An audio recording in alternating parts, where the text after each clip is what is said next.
Everyone welcome back to another blog. आणि guys, तुम्हाला तर कॅप्शनवरनं समजलं असेल की आज आपण तोरणाला जाणार आहोत. आणि आत्ता वाजले सकाळचे 4:15. तर आता मी 4:30ला निघणार आहे शनिवारवाड्यापाशी सगळ्यांना भेटून. मग पुढे आम्ही आमचा प्रवास कंटिन्यू करणार आहोत. फायनली आम्ही तोरणाच्या पायथ्याशी आलो आणि इथून खूप सुंदर असा व्ह्यू दिसतोय. आणि वरती येताना आम्ही नाश्ता वगैरे पण केला. तर नाश्ता कसा वाटला तुला? एकदम मस्त. आणि इथून व्ह्यू खूप छान आहे, तुम्ही बघू शकता. खूप मजा करतेस की नाही? खूप जास्त. येस गाईज, खूप दिवसांनी आलो आहेत आम्ही. तर तुम्हाला व्ह्यू दाखवते, एकदा व्ह्यू बघा तुम्ही. गाईज व्ह्यू तर बघा काय सुंदर आहे. बापरे, वारं तर खूप सुटलंय बाबा. चला चला चला. किल्ले तोरणा हा महाराष्ट्रातील सर्वात प्रसिद्ध गडांपैकी एक आहे. तर गाईज, ट्रेकिंगला सुरुवात केली आहे आणि खूप दिवसांनी ट्रेकिंग करते म्हणून दम लागतोय. म्हणजे माझी थोडीसुद्धा एक्सरसाइज नाही, काही नाही. त्यामुळे मला आज खूप त्रास होतोय. बाकी व्ह्यू तर खूप सुंदर आहे. प्रत्येकाने इथे आलं पाहिजे, कारण की इथे आल्यावरती समजतं सह्याद्रीची सुंदरता. आणि ज्या टायमिंगपासून मी गड चालायला सुरुवात केली ना, त्या टायमिंगपासून कळतंय की प्रचंड गड का असं नाव दिलं. माझा पूर्ण श्वास अडकतोय तरी पण मी बोलतीये.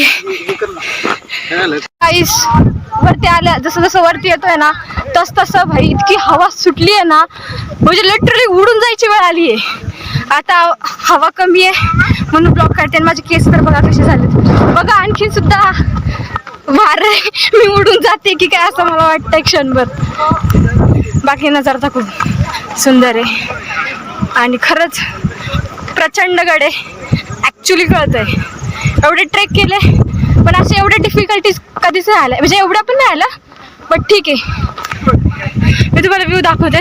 गाईज बघू शकताच व्ह्यू किती सुंदर आहे. तर गाईज आता एकदम साफ पठार आलता, आता हळूहळू परत चढ होतोय, परत पठार.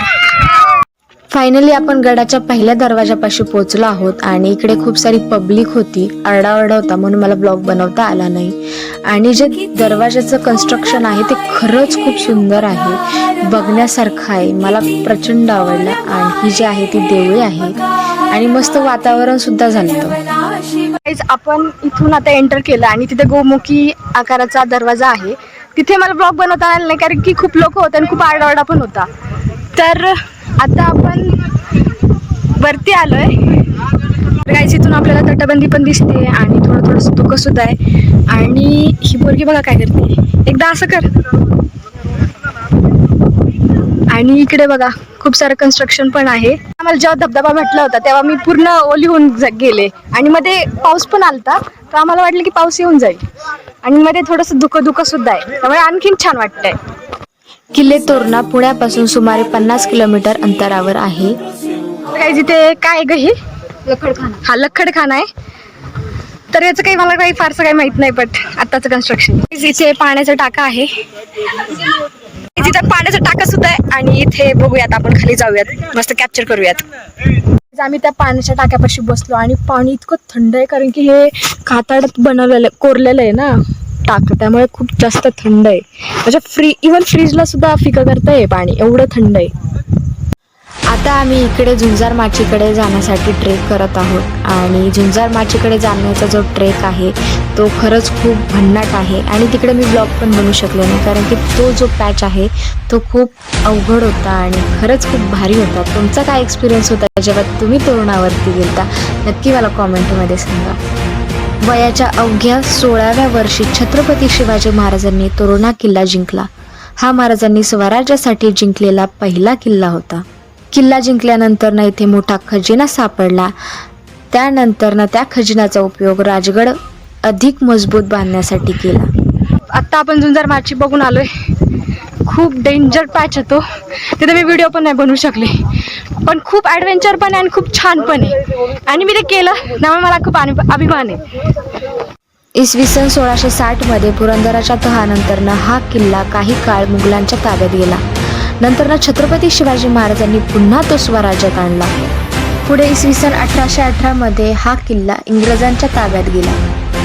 हा किल्ला आकाराने अतिशय मोठा आणि भक्कम असल्यामुळे छत्रपती शिवाजी महाराजांनी त्याला प्रचंडगड असे नाव दिले आणि स्वराज्याचे पहिले तोरण बांधले. फायनली आमचा ट्रेक कंप्लीट झालेला आहे आणि जिथून मी ब्लॉग स्टार्ट केला तर तिथूनच मी एंड पण करते. बाकी ट्रेक जर मला विचारला तर थोडासा अवघड होता आणि मॉडरेट टू हार्ड होता. बाकी खूप मजा आली, खूप एन्जॉय केला मी आणि मला तर प्रत्येक ट्रेक लक्षातच राहतात, तसाच हा सुद्धा ट्रेक खूप लक्षात राहणार आहे. मस्त खूप धुकं वगैरे होतं, खूप छान मजा आली, खूप खूप मजा आली. परत या किल्ल्यावरती मला यायला खूप आवडेल आणि परत माझं जर येणं झालं तर चांगलीच गोष्ट आहे. बाकी मी या ब्लॉगला इथेच एंड करते. भेटूया अशाच एका छान ब्लॉगमध्ये. तोपर्यंत टाटा, बाय बाय.